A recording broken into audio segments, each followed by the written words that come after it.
ናይ ካፒቴን ኢብራሂም ትራኦሬ ገዛ ብደቂ ቡርኪና ፋሶ ኣብ ወራሪ ዝርከብ ኣብቲ ማልዕ ዕለት ኣብ ኣፍሪቃ ይኹን ኣብ ናይ ዓለም መራሕቲ ታሪኽ ተራእዩ ዘይፈልጥ መስደመም ነገር ካብ ቡርኪና ፋሶ ተሰሚዑ እዩ። እቲ ግዜ እናጸልመተ እዩ ነይሩ። ኩሉ ሰብ ካብ ስርሑ እናተመልሰን ናብ ገዝኡ ንምኻድን ኣብ ዝጓየሉ ሰዓት ቡርኪናውያን ግና ናይ ምንታይ ዕረፍቲ ናይ ምንታይ ድቃስ ብምባል ካብ መንእሰይ ክሳብ ኣረጊት ተኣኪቦም ናብ ሓደ ኣንፈት ክጓዓዙ ተራእዮም እዮም። ሓደ ንቑሪ ትኸውን ሽጎማን ዋላ እኳ እንተሓዙ ብዙሓት ግና ካብቲ እተኸደንዎ ጨርቂ ወፃእ ምንም ዓይነት ክዳን ኣይገበሩን። እሞ ደኣ እዚ ኩሉ ሰብ ብሓባር ክጓዓዝ እንተሎ ኣብ ገጾም ዝንበብ ዝነበረ ቆራጽነት ህልኽን ጭካነን ብደገ ኮይኑ ንዝርኢ ሰብ ዘሰንብድ ስለ ዝነበረ ናብቲ ዝኸድዎ ቦታ ንዝኾነ ይኹን ዝረኸብዎ ነገር ከም ዝገናጽልዎ ወይ እውን ክሳዶም ንኻራ ብምባል ከም ዝቃተሉ ኣብቲ ጸሊም ገጾም ዝረአ ዝነበረ ናይ ክድዓት ናይ ብዝበዛን ምስትልቻውን ብዓውታ ዝገልጽ እዩ ነይሩ። ኩነታት እናባእሱ ዝመጽሉ ምኽንያት እዚኣቶም ጉጅለ ኣንፈቶም ናብ ሓደ ቦታ ክገብሩ ከለዉ እዩ። ካብታ ዝመጸላ ሰዓታት ሒዙ ናይ ዓለም ሚድያታት ተቆጻጸሮ ናብቲ መንእሰይ መራሒ ካፒቴን ኢብራሂም ትራኦሬ ኣንፈት እዩ ነይሩ። እዚ ብቁጣዕን ህልኽን ተመልአ ህዝቢ ገስጊሱ ተላዒሉ እዩ። እሞ ደኣ ብደገ ኮይኑ ንዝዕዘብ ሰብ ቀጻሊ ዝፍጠር ነገር ንምግማት ዘስግእ እዩ። ናብቲ ፕሬዝዳንቶም ገዛ ኣብ እተጸግዑሉ ግዜ ጭንቀቱ ወሲኹ እዩ።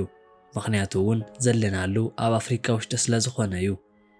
መንግስታት ኣብ ሓደ ሌቲ ቤተ መንግስቶም ተወሪሩ ስልጣኖም ዝሕደገሉን ንሳቶም እውን በቶም ዕጡቓት ወረርትን ተነሓናሕቶምን ኢድ ወዲቖም ካብ ናይ ሃገር መሪሕነት ብቕጽበት ናብ ምሩኽን ናብ ሬሳን ዝልወጥሉ ኣህጉር ብምዃኑ እዩ። በዚ እውን ኣብዚ ናይ ቡርኪና ፋሶ መሬት ተፈጥረ ታሪኽ ይምስክር እዩ። ቅድሚ 37 ዓመታት ቡርኪና ፋሶ ልክዕ ከም ናይ ሎማዓንቲ ፀሓይ በሪቑላ ነይሩ እዩ።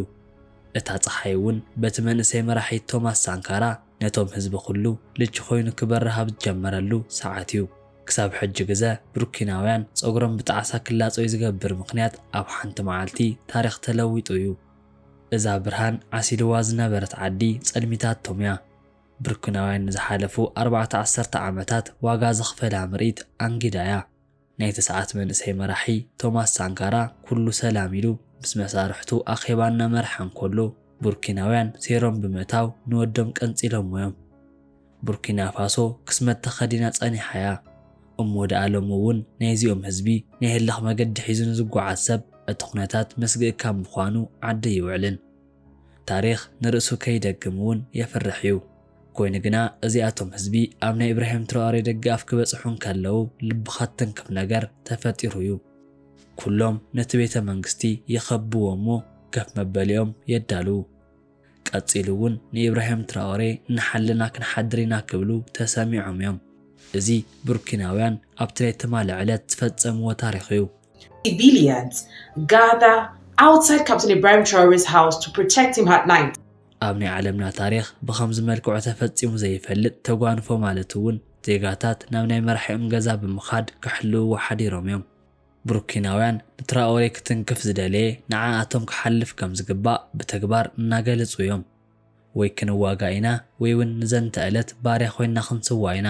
እዚ ናይዚ ክፍለ ዘመን ጸሊም ኣብዮታዊ ናይ ኢብራሂም ትራኦሬ ቆራጽ ዘረባን ናይ ህይወት ዘመንን መትከል እዩ። ብኸምዚ ገጽ ምዕራባውያን ደቂሶም ይሓድሩ ማለት ኣይኮነን። ናይ ውልቁ ጋርዱ እንተኾነ ኢብራሂም ትራኦሬ ንኣምላኽ ተንበርኪኹ እንትጽሊ ንካሃርሞ ናይ $5 ሚልዮን ክፍሊት ኣቕሪቦምሉ እዮም ክብል ተዛሪቡ እዩ። እዚ ጥራይ ኣይኮነን። ንዓይ ይኹን ቤተሰበይ ኣብ ሃገሮም ዜግነት ከም ዝህቡ እውን ቃል እንተኣትውለይ እምብለይ ዝብል ኣይመሰሎምን እዩ። ንዓኣቶም ገንዘብ ካብ ሰብኣውነት ንላዕሊ እዩ። ንርእሰይ ግና ሓቲተዮ እየ $5 ሚልዮን ነቲ ናይ ጥፋኣት ስምዒተይ ክሳብ መቓብር ዝበጽሕ ይሽፍነለይ ዶ ክብል ሓቲተየ። እዚ ገንዘብከ ኣብዘይ ሃገረይ ከም ንጉስ የንብረኒ ዶ ዋላስ ብደቂ ደቆም እናተጸረፍኩ ህይወተይ ዘሕልፍ ጽሉል ሰብ የብለኒ ክብል ሓሲበየ። ኣነ ግና ኣብዘይ ዓደይ ከም ከልቢ ካብ ዝነብር ኣብ ጫካ ውሽጢ ከም ኣንበሳ ንኽነብር እየ ዝመርጽ። እዚ ኣብቲ ዝሓለፈ ሰሙን ንኢብራሂም ትራኦሬ ኣብ ዝሰግደሉ ሰዓት ንኽቕንጽሎ ብ$1,000,000 ተሓተተ ናይ ኢብራሂም ትራኦሬ ናይ ውልቁ ጋርድ እቲ ሓቃዊ ቃል ምስክርነት እዩ። ቅድሚ 7 መዓልቲ ድማ ኣብ ኣፕሪል 30 ኣብ ናይ ኒውዮርክ ታይምስ ስኩዌር ናይጀርያውያን፣ ማልያውያን፣ ሴኔጋላውያን ኮንጎሊስታን ካብ ህፃን ክሳብ ዓብ ሰብ ካብ ጓል ክሳብ ወዲ ተባዕታይ ብዘይ ልሙድ ብዝሕን ሓድነትን ብዓቢ ቁጣዕን ናይ ኒውዮርክ ጎዳና ወሪሮም ሞዮም ዕላምኦም እውን ሓደ እዩ ነይሩ ኣፍሪቃ ቡርኪና ፋሶ ኢብራሂም ትራኦሬ እዚኦም ኣፍሪቃውያን ንኢብራሂም ትራኦሬ ስሙ እናፀውዑ እናመዝመዝዎም ኣብ ዝነበረ ናይ ዓለም ለኸ ስርዓት ብሓድነት ዓመፅ ከፊቶም እዮም እቲ መልእኽቲ እውን ግልፅን ሕብእብእ ዘይብሉን እዩ ነይሩ ምዕራባውያን ሓገዞም ገዲፎም ከፍ ክብሉ ይኽእሉ እዮም ኣፍሪቃ ግና ምልማን ኣቋሪፃ እያ ስለዚ ለማዓንቲ እውን ኣብ ዘማናታ ናብ ዝርከብ ታይምስ ስኩዌር ብምዃን ንዓለም ኩሉ ንዕኡ ንምሕላው ድልዋት ከም ዝኾንና ንክነርኢ ተኣኪብና ኢና ዝመረፅናዮ ንሱን ጥራይ ምዃኑ ንዓለም ክነርኢ ዘለና ሃገር ወይ እውን ሞት ክንስዕር ኢና ፕሬዚደንትና ካፒተን ኢብራሂም ትራኦሬ ንኽንድግፎ ናይ ኣፍሪቃውያን ጥቕሚ ፓን ኣፍሪካኒዝምን ናይ ኣፍሪቃ ክብርን ናይ ቡርኪና ፋሶ ክብርን ንምሕላው ኣብ ዝተረኺብና ኢና ክብሉ ኣፍሪቃውያን ኩሎም ቡርኪናውያን ኮይኖም እዮም ቅድሚ ዓመታት ዝበፅሐ ነገር ተመሊሱ ክበፅሐና ይንደልን ኣብ ካፒተን ቶማስ ሳንካራ ኣብ ፓትሪስ ሉሙምባ መሐመድ ጋዳፊን ብዝኣመሰሉ ጀጋኑና ክንጣዓስ ኣይንደልን እዚ ሓሊፉ እዩ ሎማዓንቲ ግና ካፒተን ኢብራሂም ትራኦሬ ንኣፍሪቃ ብኽብሪ ዝውክል ሰብ እዩ ናይ ወላሊት ሃገሩ ሻምፒዮን እዩ ንዕኡ ህዝቡ ይደልይዎ እዮም ንሕና እውን ኣብ ጎኑ ኢና ካብ ካፒተን ኢብራሂም ተሓትትናዮ ነገር ኩሉ ክንገብር ኢና ላዕለዋይት ኣፍሪቃ እውን ንብህግ ኢና ተወሳኺ ኢኮዋስ ኣይንደልን ተወሰኽቲ ናይ ከባቢና መገልገልቲ ኣይንደልን ንናይ ፈረንሳ ኣውራጃታት ዝኾኑ ተወሰኽቲ ናይ ፈረንሳ ባምቡላታት ኣይንደልን ኣብ ትሕቲ ካፒተን ኢብራሂም ትራኦሬ ውሽጢ መሪሕነት ጥራይ ዘይኮነስ ዘይተገደበት ኣፍሪቃ እንታይ ክትመስል ከም እትኽእል ዘርኢ ምልክት ክንዕዘብ ኢና ክብሉ ኣፍሪቃውያን መረረቶም ኣስሚዖም እዮም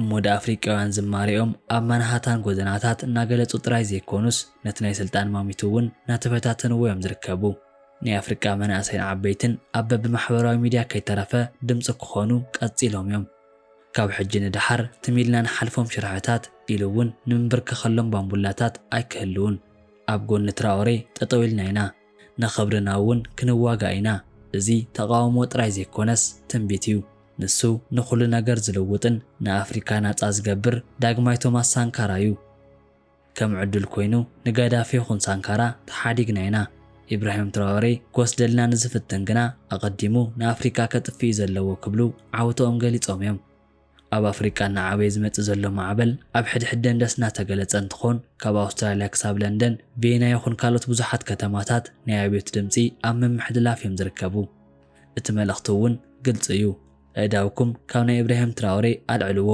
ኣእዳውኩም ካብ ቡርኪና ፋሶ ኣልዕሉ ኢሉ እውን ኣእዳውኩም ካብ ኣፍሪቃ ኣልዕሉ እዚኣቶም ሃንደበታዊ ኣኼባታት ዘይኮኑስ ተሓስቡ እሳት እዮም ነይሮም ኣብቲ ናይ ዓመፅ እሳት ውሽጢ ናይ ኣፍሪቃ ዲያስፖራታትን ደገፍቶምን መንገድታት ብዝማረን ባነራትን ኣዕለቕሊቖም እዮም ኣብ ኣህጉራት ኩለን ናይ ኢብራሂም ትራኦሬ ስም ከም ናይ ከበሮ ድምፂ ተሰሚዑ እዩ ኣብ ቬና መናእሰይ ኣፍሪቃውያን ንዕኡ መሲሁ እናበልዎ እዮም ዝርከቡ ኣብ ለንደን ኢምፔርያሊዝም ብዘይገለ ምሕረት ተወጊዙ እዩ ኣብ ኣክራ ትውልዲ ንዝሰረቐ ስርዓት ንምጉንባሕ ኣይከውንን ብዝብል እቲ ህዝቢ ብሓድነት ጠጠው ኢሉ እዩ ልክዕ ኣብ ኒውዮርክ ከም እተፀርሐ እዚ መልእኽቲ ካብ ፈረንሳን ካብ ናይ ኣሜሪካ ኤምባሲታት ደገኣፍ ብልዑል ድምፂ ተናዊፁ እዩ ብግዲ እውን እንተኾነ ኣፍሪቃ ናሃትኩም ኣይኮነትን ሎማዓንቲ ካፒቴን ኢብራሂም ትራኦሬ ፕሬዚደንት ዘይኮነስ ናይ ብዝበዛ ዘመን ኣብቂዕሉ እዩ ዝብል ዓቢ ናይ ተቃውሞ መስታ ነጎዳዩ ካብቲ ምብራቕ ገጽ ናይ ምዕራባውያን ሽርሕን ምትላልን እናተቃለስዎ ዝነበሩ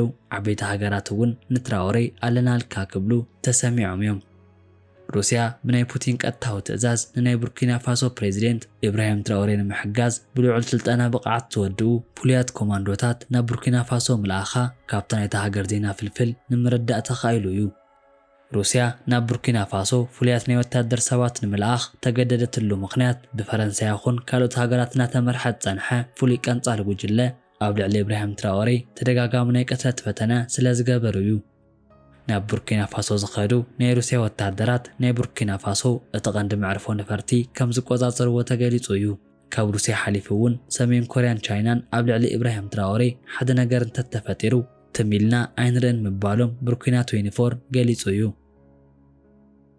ናይ ሩስያ ፕሬዚደንት ፑቲን ንሕናን ኩልና ኣብ ልዕሊ ኢብራሂም ትራኦሬ ወላ ሓንቲ ዓይነት ሓደጋ ይክበፅሖን ኣሜሪካን ፈረንሳን ናይ ሓንቲ ናጽ ሃገር ፕሬዚደንት ሒዞም ንምእሳር መሰል የብሎም እንክብል ዝገለጹ እንትኾኑ ሩስያ ካብ ቡርኪና ፋሶ ዋላ ሓንቲ ትሰርቕን ሃብቲ ናይ ምስራቅ ድሌት እውን የብላን እዩ ፍትሓዊ ንግዲ ንክህሉ ኢና ንደሊ ክብሉ ገሊጾም እዮም ንሕና ኣብ ሃገርና ኮይና ናብ ናይ ቡርኪና ፋሶ መሬትን ከያተና ቡርኪና ፋሶ ዘለዋ ማዓድን ብዜጋታታ ሰሪሓ ብናይ ንግዲ ስምምዕና መሰረት ናብ ሃገርና ክትሸይጥ ትኽእል ያ ክብሉ እውን ወሲኾም ሓቢሮም እዮም እሞዳ ቡርኪናውያን ግና ነዊሕ ዕድመ ንትራኦሬ እናበሉ ተመሊሶም ንከይሰሓሓቱ እናፈተኑዮም ዝርከቡ